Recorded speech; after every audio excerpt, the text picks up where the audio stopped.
mostly hood. The area I'm from, they will show you what's good. And they used to do bad stuff with the bad boys. They got clips on clips on clips, no Brandon Roy. I seen a lot of crazy stuff with my 2 eyes. I'm happy most of my homeboys are still alive. I was mad when I heard they killed my cousin Sean. I would tell you the story, but homie, it's too long. Young boy, you can't take life for granted, or unless your life will get slanted. I wouldn't tell you I lie, youngin', I'm just giving some knowledge. Cause tomorrow isn't promised on this planet. If nobody has anything, nigga, they will come and rob you. Raised as a gentleman, I wasn't ever in a mafia. Woo! Yeah.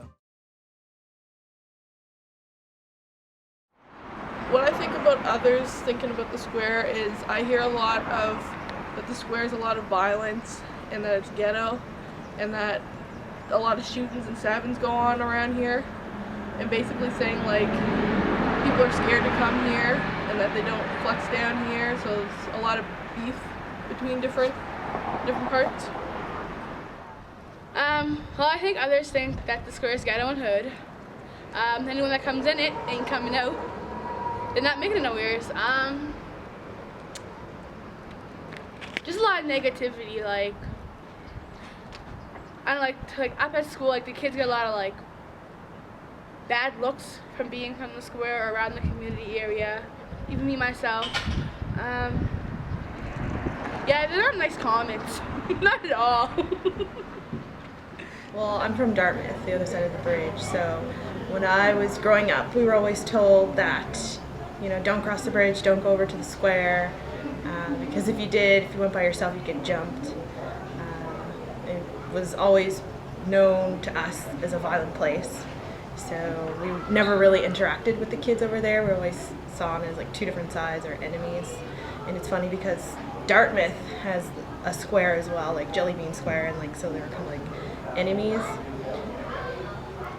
How I feel is like every time somebody brings up the square, or if I bring up the square, someone will be like, oh, the square is full of thugs, oh, don't go down the square, you get killed, whatever.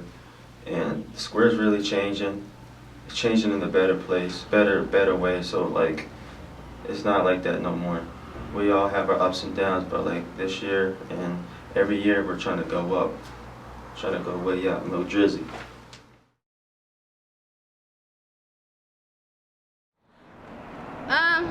Well, I like the square because like I grew up with all the people from there, so like I think of it as a family kind of. Like if one goes, the other goes. Not like a bad way though. They do a lot of stuff for the kids, like beautification day, cleanup day. Personally, I think about the square as a friendly and like mostly friends and family, and like just everybody's one big family, and there's a lot of like community stuff that goes on, like a bunch of different events, and we all get together and we just have fun, dance, just celebrate. And it's like I grew up with most of the people down here, so I know everybody. We all know each other, we all know our strengths, our weaknesses, and to myself I think it's a good neighborhood in general. Well, now that I'm an adult and I've had actual interactions with people from the square, and I work right in the heart of the square, I've gotten to know a lot of the people, and I don't really feel that the people from the square are any different than the people from Dartmouth at all. We're all from Nova Scotia. There isn't as great a divide or as great differences as people want us to think, I believe, as a kid. Like they want us to feel like we're different, and they want us to be kind of segregated in so that we won't interact. But now I don't see anything wrong with the square. I'm not scared to come over here anymore. Like I catch the bus sometimes at night over here by myself. I'm definitely not scared to interact with the people.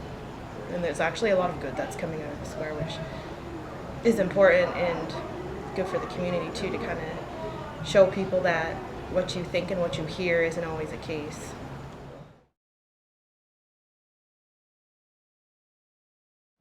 Oh, I feel safe now, totally. I don't know if that's because I know a lot of the people in the community, or maybe just because I know about the community a bit more.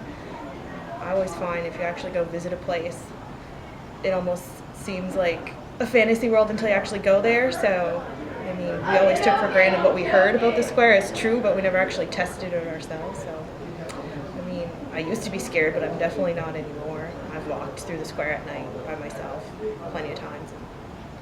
scared, no.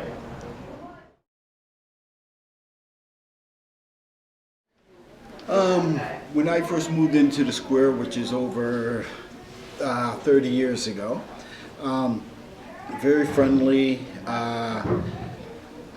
people were very outgoing. It was a very welcoming community, right? They had a lot of great things happening in the community that the residents of Uniacke Square did themselves. And for example, the U.S. military Navy used to pull into Halifax being a port city, and there used to be basketball games that were put on in Uniacke Square on the outside court.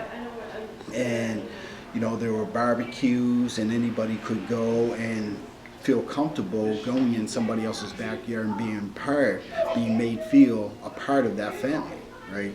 And that's the Uniacke Square that I remember as a young man growing up. I'm initially not from the Uniacke Square area, but when I did move into it, the community embraced me.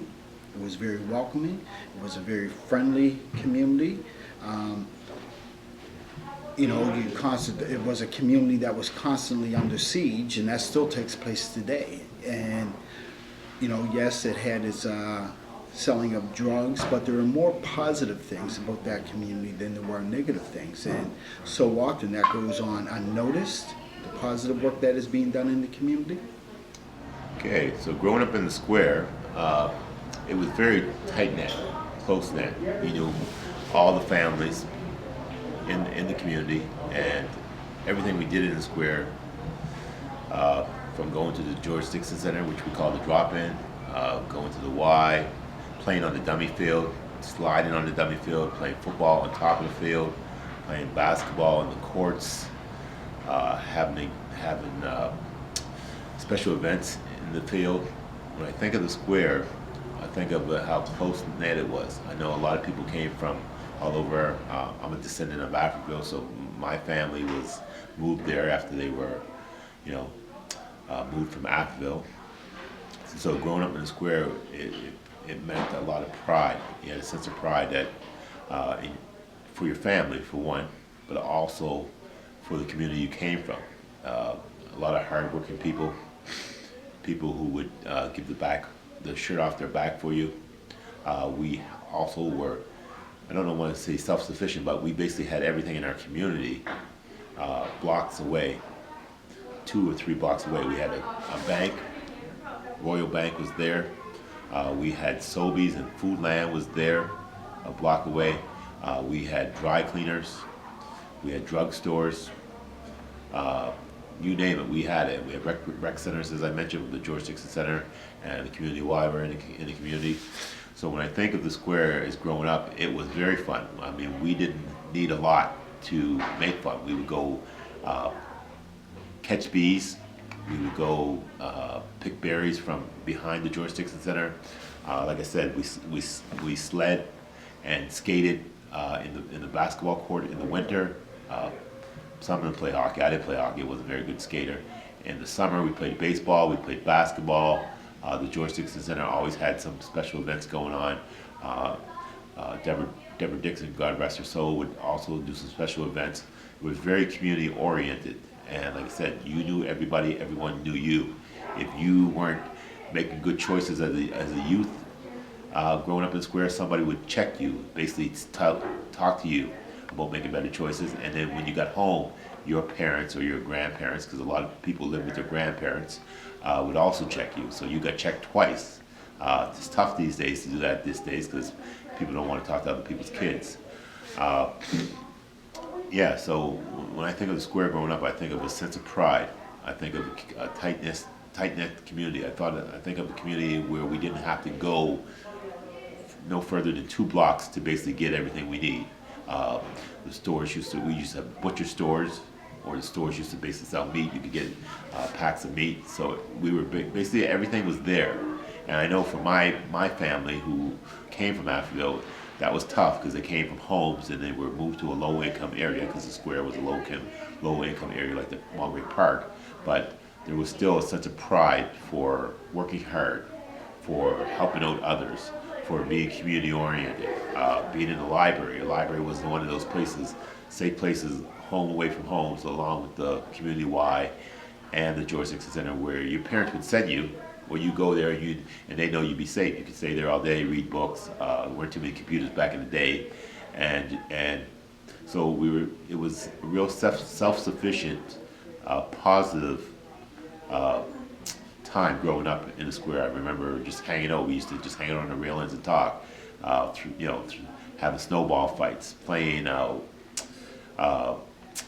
soccer, baseball, like all that stuff we did with basically in our community. We didn't have to go outside the community. And then, the basketball program through the community Y was strong, so you grew up doing that. But you also, a lot of people worked at the library, which again, a block away, and learned some skills that way. So everything I think about growing up in the square was fun. It made me who I am today, and that's why I try to come back and volunteer at the library. Well, I worked at the library for 10 years, but volunteer at the community Y, or try to help with the George Dixon Center, or just even talk to youth. My mom and my brother still live within this community, so I'm usually around weekly. And I taught in this area at the various schools, Joe Howe, St. Pat's, Alexander, and St. Joseph's A. McKay up the street for 6 of my 9 years. So yeah, growing up in the square was great.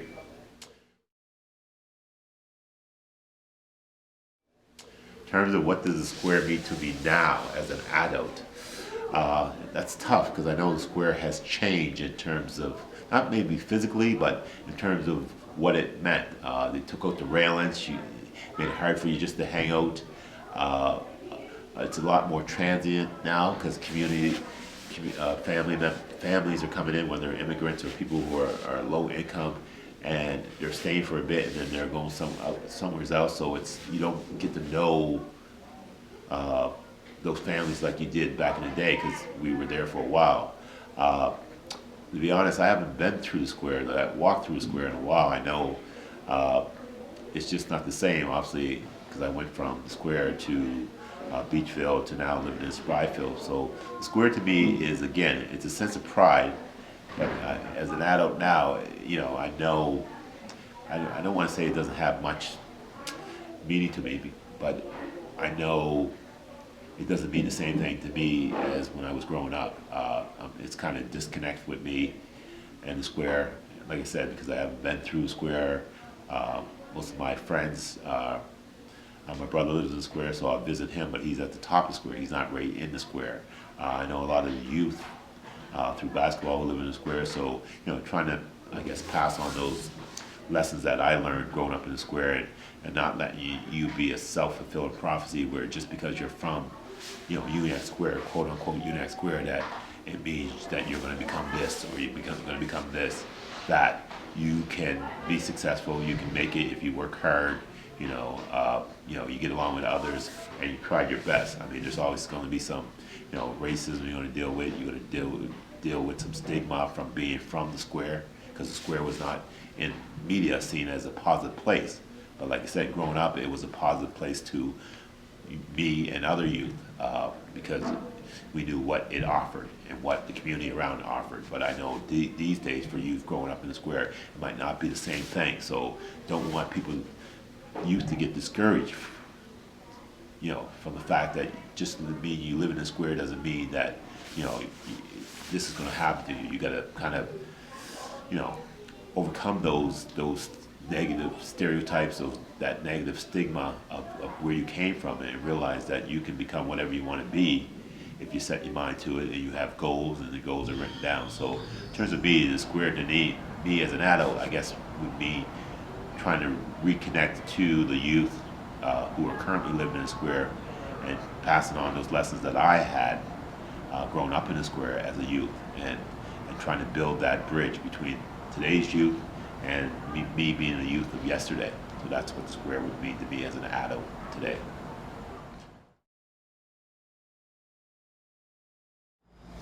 I guess the perception of the surrounding community, the perception that they have of Uniacke Square. As I stated earlier, Uniacke Square is constantly under siege by media. Right? All they hear about are the negative things that take place, when there's so much goodness within that community that also takes place that people don't see or hear about. So if I could change that, I would. In fact, there's been people such as myself, as well as many other people before and after me, who also feel the same way, and they truly understand what Uniacke Square means to those residents.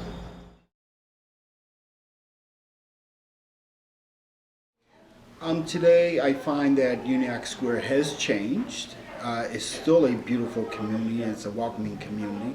I just find that the demographics have changed. It's, when I first moved into it, it was predominantly African Nova Scotian. There's a lot of Caucasian. This whole area is very diverse now, which is a good thing. But so in that sense, it has changed. I also find that there's not a whole lot of community programs that are being offered to the community. So for young people, they're looking for something to do, and it's not there. Yes, we still have the community-wide, the North Branch Library, as well as the George Dixon Center that services that immediate community. However, the programs have changed over the years. When I first moved into it, you had siblings who would go through a program, and their younger brothers and sisters after them would come up growing up, would also feed into that program. That tends not to take place anymore for financial reasons, right? However, that's what made the difference, right? Back in the day when I first moved in there. My kids still reside there today, and they have grown up there, and they love it. It's home, right? It's a beautiful community, right? But this whole area is developing, and there's always that constant threat that residents of Uniacke Square feel as if they're being pushed out, and it's just a matter of time. Whether that's true or not, time will tell. But that is the perception that a lot of residents who currently live in Uniacke Square have. And you have families that have been there for 50 or more years, believe it or not, right? And it's home to them, right? So if that were to happen, it's going to be a sad day for the residents of Uniacke Square. Just read my phone, man. You gotta check it out.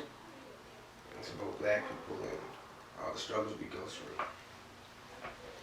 Every time that phone rings, she gets butterflies and her knees get weak. She don't know what to expect. Her little baby's running the streets, and she's struggling trying to make ends meet. Single mom scared every day, working minimum wage, barely getting paid enough to fill your plate. Everybody she know ain't really here for her like they say they is. They all turn fake.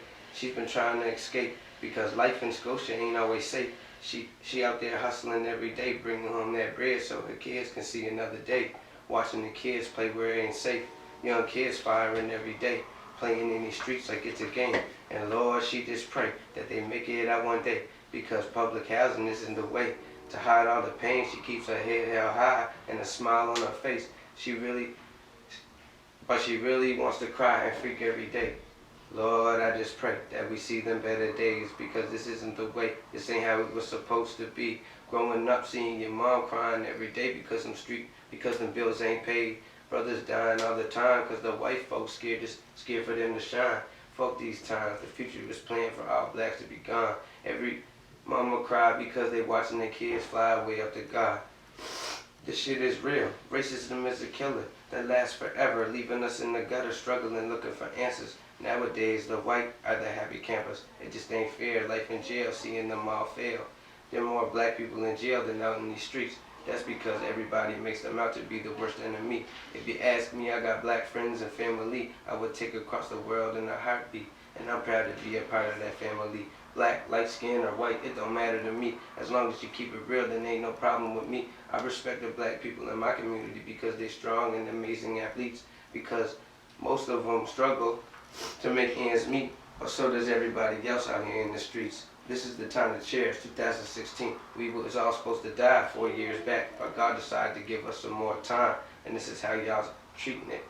This world is crazy and sometimes it's real scary. But God, I pray that you help us one day, because for real, this ain't the way. This ain't how it was supposed to be. Lord, I just pray that we see them better days, because this isn't the way. This ain't how it was supposed to be. Growing up, seeing your mom crying every day because them bills ain't paid. Brothers dying all the time because the white folks scared for them to shine. Fuck these times, the future is planned for all blacks to be gone. Every mama cry because they watching their kids fly away up to God. Tell me, is this what you see? Young black people trying to survive in a world that's so cold and dark that people can't even see the true colors behind you and me. We see beauty and strength, they see weakness and hate, but little do they know we really great. That's what's up. That's bad. That's bad. That's bad. And if I'm living in a dark place, I'll still be with Uniacke whenever I get that cake.